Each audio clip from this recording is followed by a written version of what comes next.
So I never went to see a doctor until about 3 years ago. I was performing in a college in Walla Walla, Washington. I'm a comedian by trade, and I was staying at a hotel called La Quinta Inn, and some people correct me. They go, no, it's La Quinta. And I'm like, that's not fair. You can't force me to speak Spanish. I'm at La Quinta Inn in Walla Walla, Washington, and I fell asleep watching the news, and it was sort of a story about war and something very chaotic, and I fell asleep, and I had a dream that there was a guided missile headed towards my room. And there's all these military personnel in the room with me, and I jump out of bed, and I'm like, what's the plan? And they say, it's come to our attention, the missile coordinates are set specifically on you.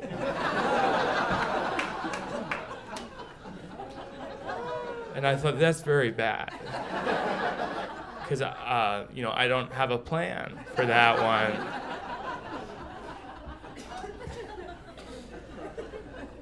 So I decided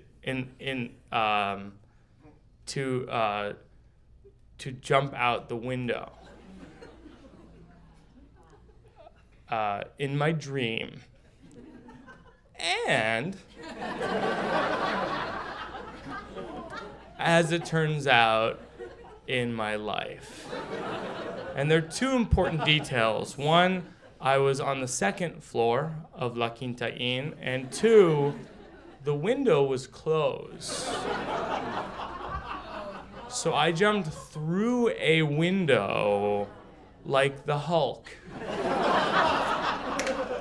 And I say that because that's how I described it at the emergency room in Walla Walla, Washington. I was like, the Hulk, he just kind of jumps through stuff.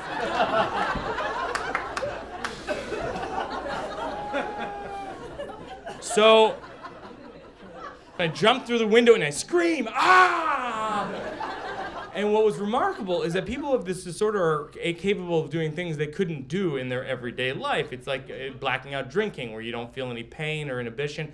I jumped through a second-story window and I landed on the front lawn of the hotel. I took a spill, I got back up, and I kept running.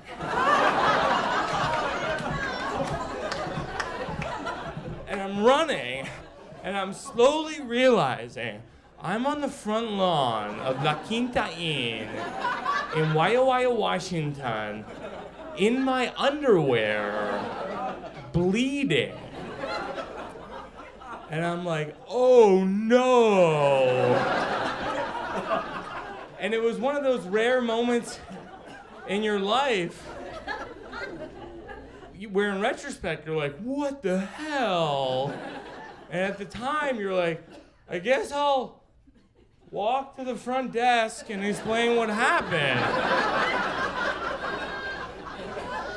Fortunately, the person working at the front desk was mildly retarded. And I say fortunately because he was completely unfazed by what had just happened.